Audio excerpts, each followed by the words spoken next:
At just 20 years old, I made my first $19,000 day, and in that month in total, I made about $45,000. And then within about 2 to 3 months, I basically lost everything. And no, I'm not going to give you some stupid excuse like the business failed or I quit or any of that nonsense that you'll probably hear everywhere else on social media. The reason we lost that money is because I made a series of decisions that, quite honestly, I regret. And by the time we hit January of 2026, I was basically starting over from what I thought was ground zero. Now, before I get into anything else, I don't want this to come off as some kind of comeback story or some kind of thing where you might pity me as well. The reason I'm telling you this is because I make content for coaches and consultants. I tell them what to fix with systems, with operations, with marketing, with paid advertising, with funnels, with sales teams, with strategies, you name it. I've worked with some of the biggest names in the info space, and I've generated hundreds of thousands of dollars for some of them and millions of dollars for others across different services that I offer. But I think that you deserve to actually know who I am, where I come from, and not just the parts that look pretty all over social media. So this video is just that. I'm going to tell you basically summarize my full story from about 16 years old up until now. I'm going to tell you the year I had not a single sale. I'm going to tell you about the book that nobody ever read that I wrote. I'll tell you about the cold DM I received that changed my life that I almost ignored, the month I nearly quit,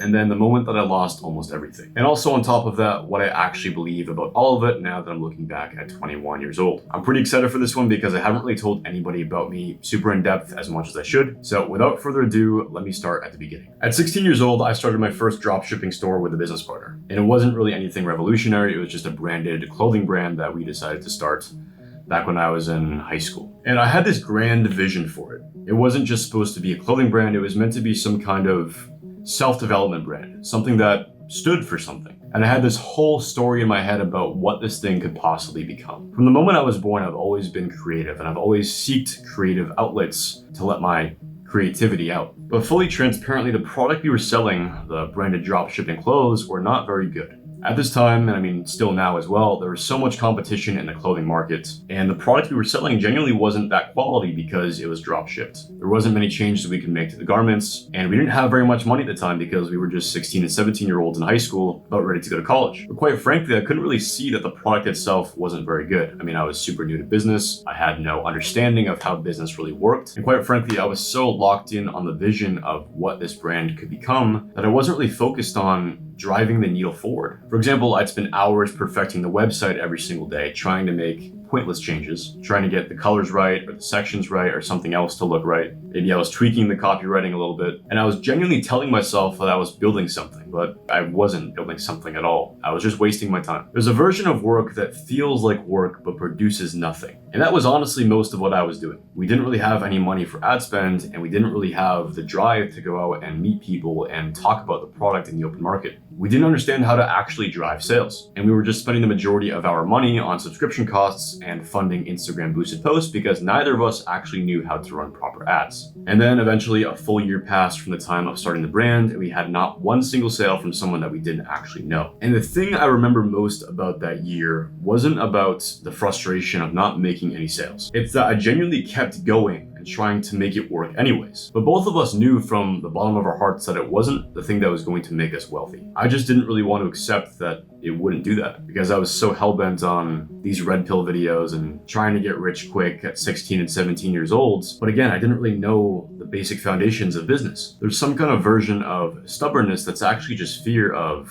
being wrong. And I was honestly living in that. Now, eventually in December of 2023, I want to say, I let the business go. And I had no plan B either. I was just going to school, but my business partner and I separated.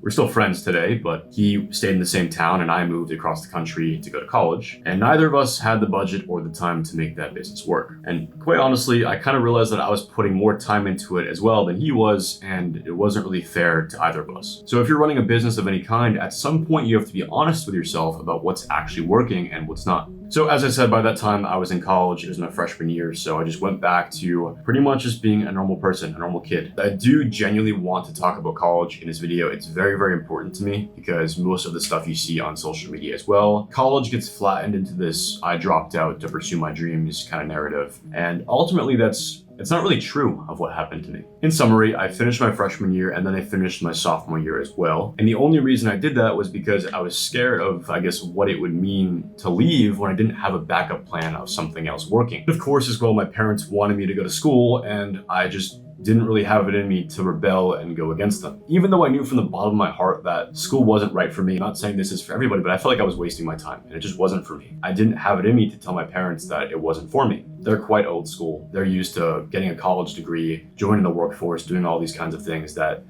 most people do, and that's fine, but I just wish I told them earlier that I didn't want to do it. And on top of this, I was also going to college for free. My dad served in the military after 9/11, so I had these benefits called the GI Bill, which covered about 70% of my education. And on top of this as well, because my parents were kind of like lower middle class, I had a bunch of financial aid. And even though I was going to school for free, I still could not, from the bottom of my heart, get myself to care about attending. I really just couldn't get myself to do something I found so profoundly pointless. And to this day, even though I didn't finish, they still ask me to.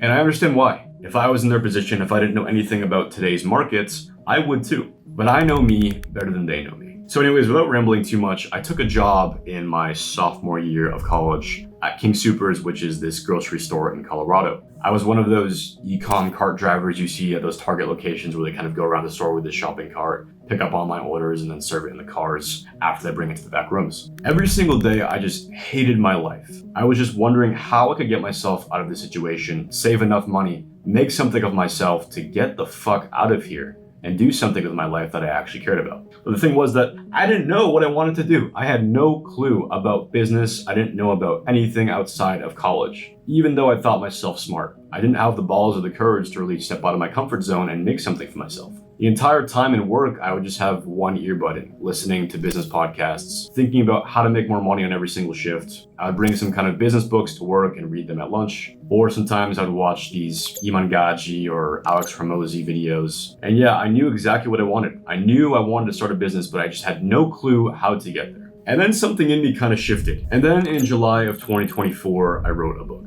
And I know how that sounds coming from a guy who probably looks like me writing a book. I know that's weird, but I get it. Believe me, I understand. So I started writing this science fiction or fantasy novel back in July of 2024. And it was kind of based off of Lord of the Rings, Dune, Game of Thrones, Star Wars, a couple other things as well. And I spent about 5 months on it. I published it, I remember the same exact day, December 9th of 2024. And it was generally one of the most meaningful things I've ever done in my life up until that point. And no, it didn't make money because I still didn't have an ad budget and I still didn't really care about making sales from it. I just wanted to prove to myself that I could do something outside of normal societal standards for a 19-year-old at the time. And also going back to the whole creative thing I mentioned at the beginning of this video. I was obsessed with movies and TV and the arts and storytelling, with the craft of putting ideas that you create onto a piece of paper. There's something just totally special about it that not many people will probably understand. I used to imagine also getting the book adapted someday into a movie or a TV show, or being some kind of director of my own book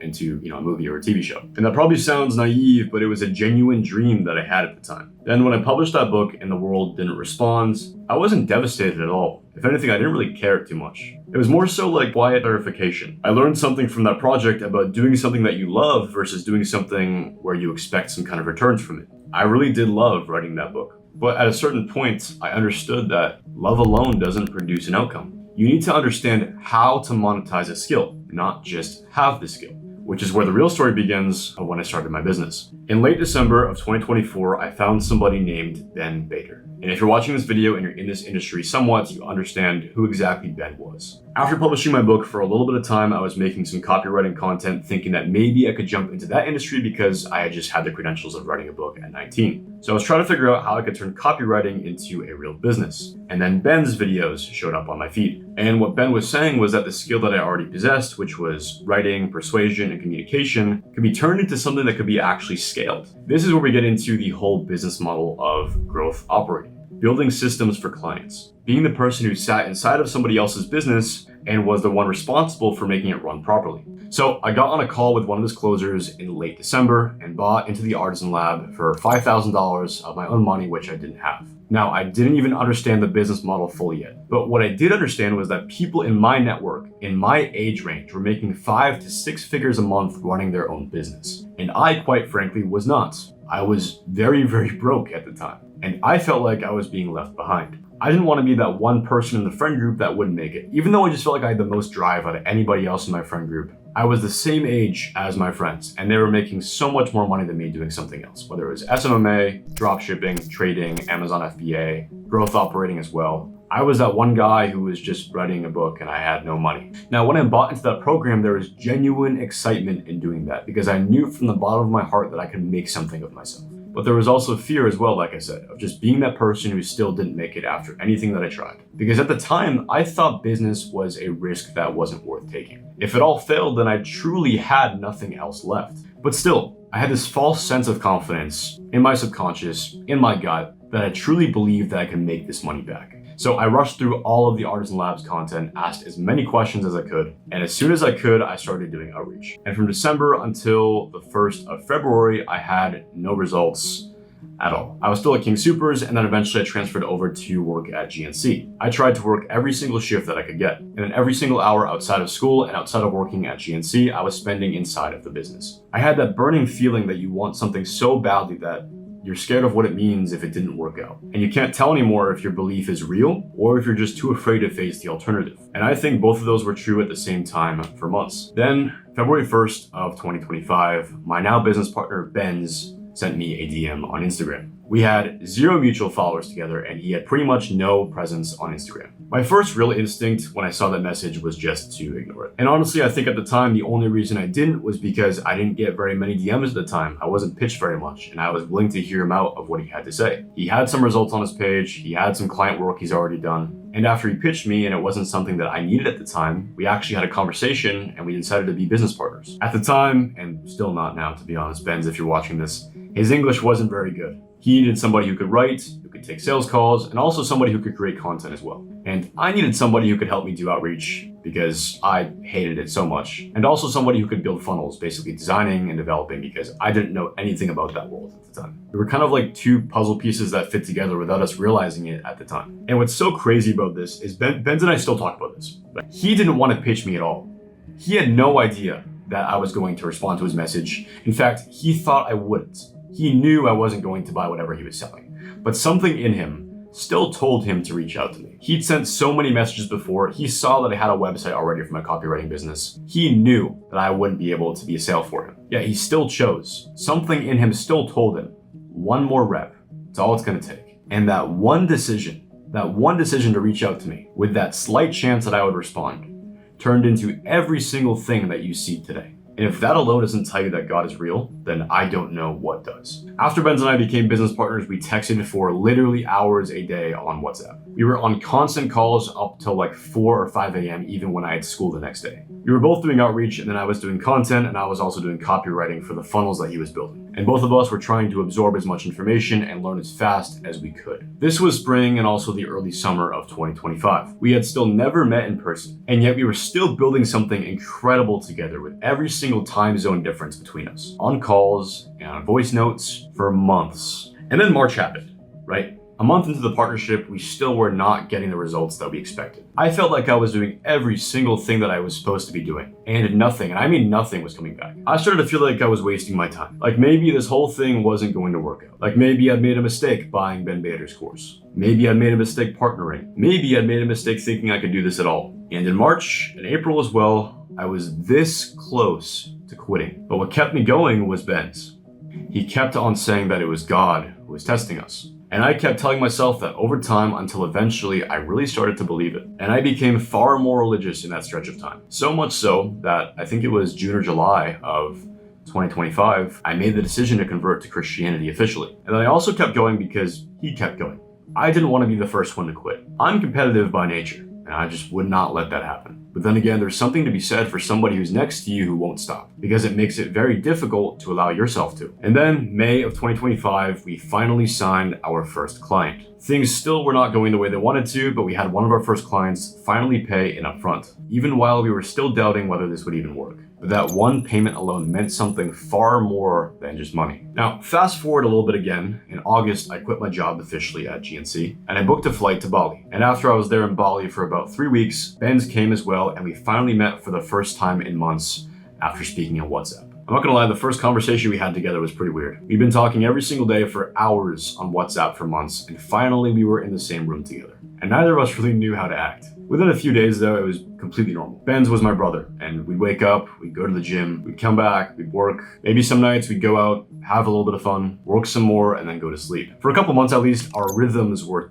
totally aligned. And that's when I actually understood that we built a real partnership, not just some kind of working arrangement. You're not going to believe this as well, but in that same month we moved to Bali together, we signed a humongous client, one of the biggest payment processors in all of the info space. Then I think it was late October or early November, we signed Clavicular as a client as well. And then things finally just felt like they were starting to move in a way where we had real momentum to create something extraordinary. Like I said, November came and we had our first $19,000 day. And at the end of that month, we made about $45,000 in revenue. And then I think we got a little bit cocky and in our heads, and God decided to teach us a lesson. Towards the end of December, things started to go pretty wrong. I don't want to go into all of the details because some of the things I would discuss go into personal details of somebody else, and I don't want to put those things on the internet. But long story short, we spent way too much on ads without monitoring them properly. We had expenses that just suddenly got away from us. We had family situations that pulled us in other directions. We stopped doing outreach. I stopped creating content. And our time was put fully into making Clav's offer work. We had no other time for anything else. At the same time as well, Claude Code started to become a thing. At the same time as well, Lovable and this whole vibe coding space became a real industry as well. And the biggest source of revenue that we had was building funnels at the time suddenly started to disappear for us. And at the same time, vibe coding started to become a real thing. And we didn't want to accept it at the time, but we were becoming replaceable. That one skill, which was building funnels for months, our largest source of revenue, started to take a real dip. Because for us, a lot of our business was relying on referrals. And because the market was shifting drastically, a lot of those referrals just were not coming to us anymore. People didn't want to spend $3,000 to $5,000 on a landing page where they could build it for themselves. And by January, I had lost almost everything I had ever made. I even pulled out my investments just so I could make it afloat. And I'm not going to just tell you that this is bad luck at the market shifting. I genuinely fucked up. We made a series of events, some of which we knew about, others were kind of uncontrollable, that we should have known better to make. I'm not somebody who believes in blaming external circumstances for their outcomes. I made a lot of those decisions. Ben's made a lot of those decisions. And the results that we had were a direct consequence of them. Now, what it taught me is something that I knew intellectually, but now I know it differently. Building revenue is one skill, but keeping that revenue is something completely different. And scaling sustainably is a third skill. You can have the first one and still lose everything. I see it all the time if you don't have the other two. So when February hit, we left Bali and we started to rebuild. Benz went back to Morocco. I went to Miami. I started focusing on content again, and we started being more intentional about which clients we took on and why. Eventually, my social media content, especially on Instagram, started to take off a little bit, especially when I talked about Clavicular and what we did for it. Clients and partnerships started coming back a little bit, and we started to build back to a solid low 5 figures per month. Now, I am not telling you this because I believe failure makes a compelling story all on its own. I'm telling you this because I want you to know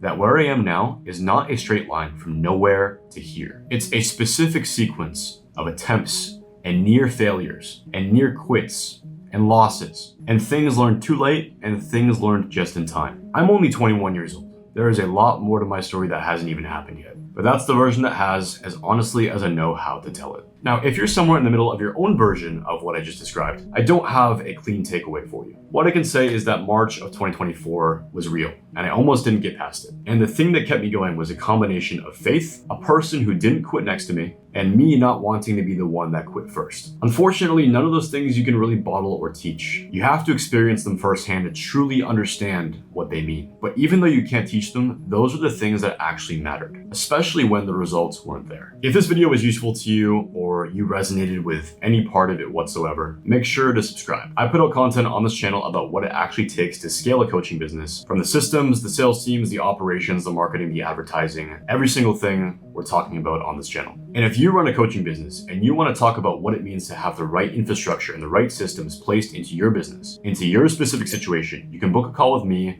with the link in the description below. It means a lot to me that you've stuck along watching this entire video. I can't thank you enough for watching this video and spending the time actually caring about what I have to say, because I never thought at all that I would even get to the point that I'm in right now. But I actually have people watching and listening to me and what I have to say. So truly from the bottom of my heart, I thank you so much. But without getting too ooey gooey and into all these things even more, and lengthening the video even more than I have to, I've said about all I have to say. So thank you so much again, and I'll see you in the next one.